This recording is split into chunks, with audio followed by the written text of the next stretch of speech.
Honestly, I don't get it, she'd said, as we walked down Ruckers Hill, keeping half an eye on the city skyline, the shiny tops of the buildings poking holes in the heavy grey sky. You're cute, you're a relatively sane and functional human, and you write in full sentences.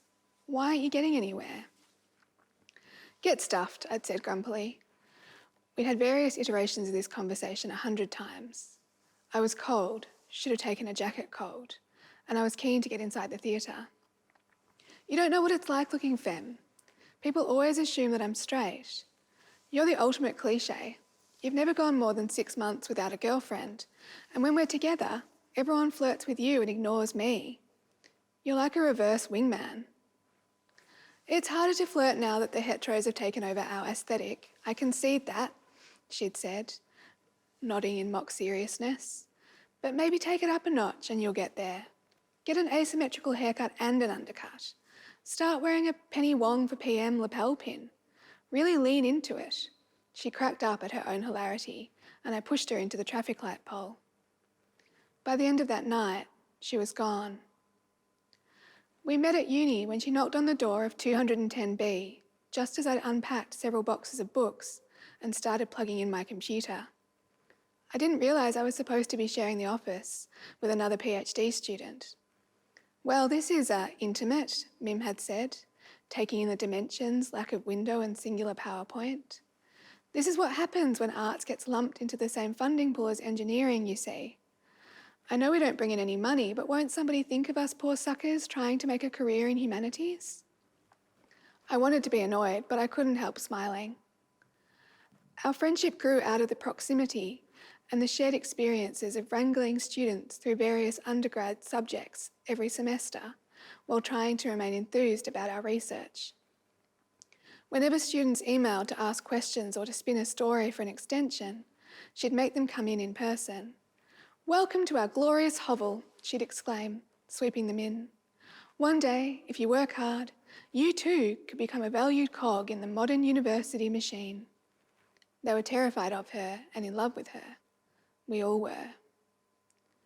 The last text I have from her, a Spotify link to a Missy Higgins song. "Have you heard this? I thought my Missy days were long over, but this is actually very good. I'll be the one with my heart on fire, screaming from the highest stage. Everybody's going to know my name, because I'm the girl that's going to be everything that's ever made you afraid. We're on the edge of something, but we've got to jump now.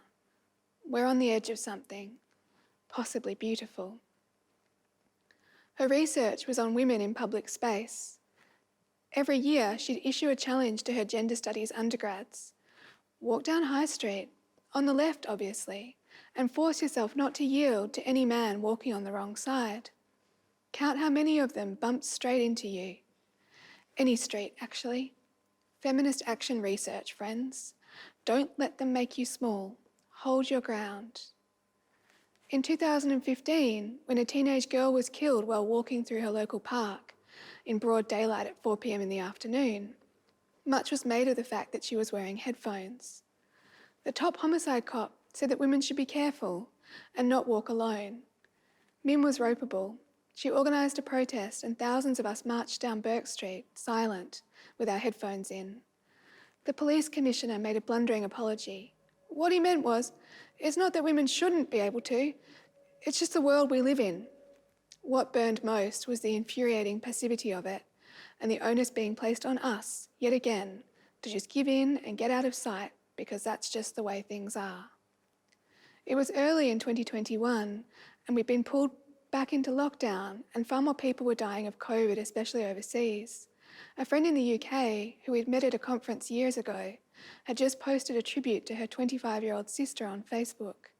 It turned from an abstract thing, numbers on the news, to something tangible. We messaged each other.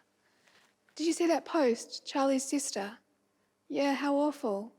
Made me think, do you have a will or a power of attorney or whatever?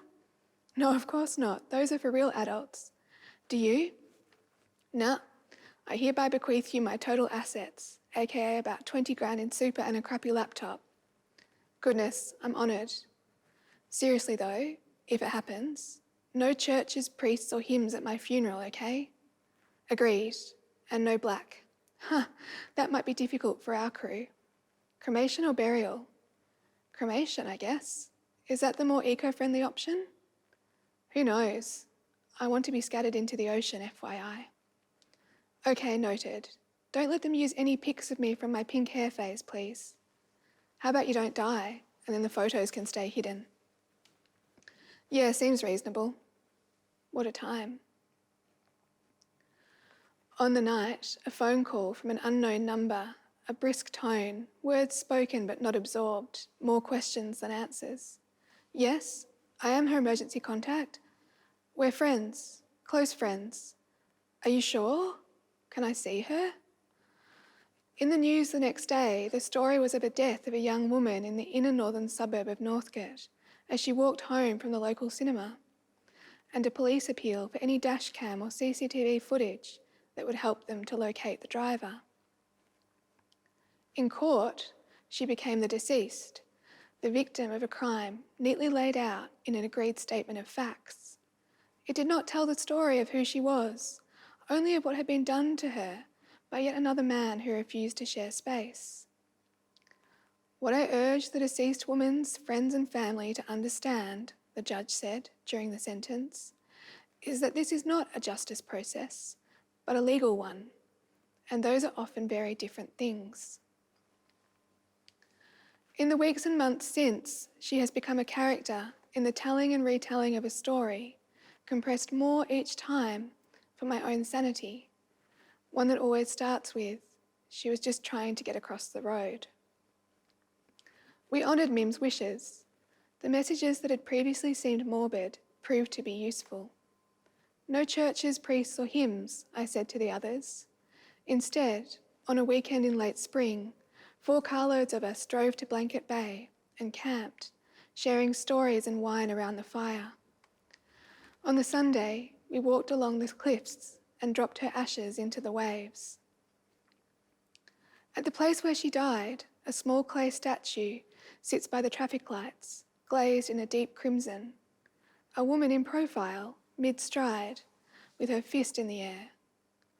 We're on the edge of something, but we got to jump now. We're on the edge of something, possibly beautiful.